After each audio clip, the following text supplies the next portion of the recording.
مملحات ولا مسيمنات بالخضره والكفته تاع الدجاج، كيجيو غزالين، كيجي واحد المذاق رائع.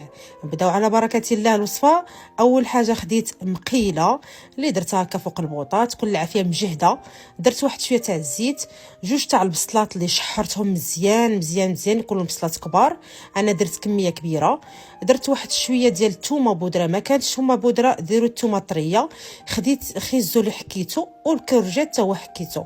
الكورجيت كيطلق الماء، عصرته مزيان بداك الماء ديالو.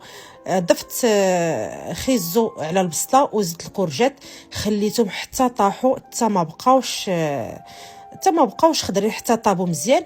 وغادي نزيد واحد اش غنقول لكم، واحد تقريبا شي كيلو الا ربع تاع الدجاج اللي شديته انا، شريته هكا البلون البولي وطحنته لراسي. صافي غادي هنايا في هذه المرحله هذه كنزيد العافيه، كنجهد العافيه. خديت التوابل تاع الدجاج، الخرقوم، التحميره، الكمون وسكينجبير، وزدت حتى البزار. ما تنساوها، انا غير ما نسيت ما وريتوش ليكم. زدت واحد شويه تاع القزبر معدنوس حتى طاب، حتى ما تبقى فيش قطره تاع الماء باش ما يقطعش لكم العجينه. بالنسبه للعجينه انا كنت صاغبتها وتقطع عليا الفيديو، درت فيها 2 زلايف كبار تاع الفينو، و4 زلايف كبار تاع الطحين. عجنتهم بالماء بارد مليحه، واحد شويه تاع الخميره. كما كتشوفوا كتجي العجينه مطاطيه، كنديرها على شكل كويرات كما كتشوفوا معايا، بحال هكا كويرات صغيره، حيت غندير ميني مسمن ولا ميني مملحات. كنكورهم. هاد البنات، هادي سي اون كوموند، هادي واحد لا كوموند طلبتها لي واحد البنت، كنخدمها ليها، بغات هي تكونجليها. غادي تشوفوا معايا في الاخر ما غاديش نطيبهم كاملين. هنا شديتهم، استفت كاع دوك الكويرات ديالي اللي درت لهم السلوفان، وخليتهم تقريبا واحد الساعتين حتى طلقوا على خاطرهم. زدت لهم واحد السربيته حتى طلقوا، ورجعت لهم. انا المسمن تنعطيه الخاطر بزاف بزاف بزاف. صافي خديت المسمنه الاولى اللي قرصتها حتى كيبان لو بلون دو طرافاي ولا علاش كتخدموا، تنقرصها مزيان.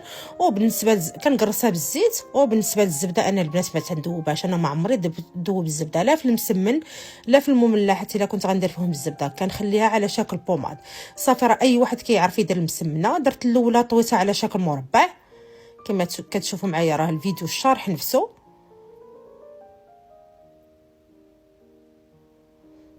هنايا من بعد ما ارتاحت العجينه ديالي، غادي ندوز الاولى اللي صاغت، اللي غادي نقرصها ما بين يديا، وغادي ندير لافاس كنكثر انا شويه، لان بغات الخضره، البنات بغات الخضره كثيره على اللحم.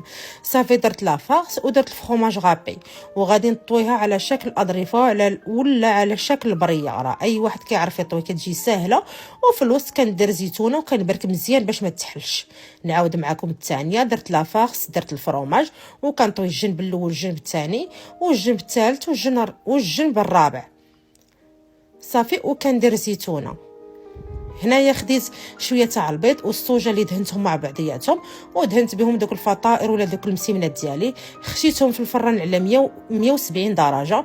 درت لهم البنات غير نص طيبه، لان مولاتهم غادي تكونجليهم وتيجيو بحال هكا وبالصحه والراحه.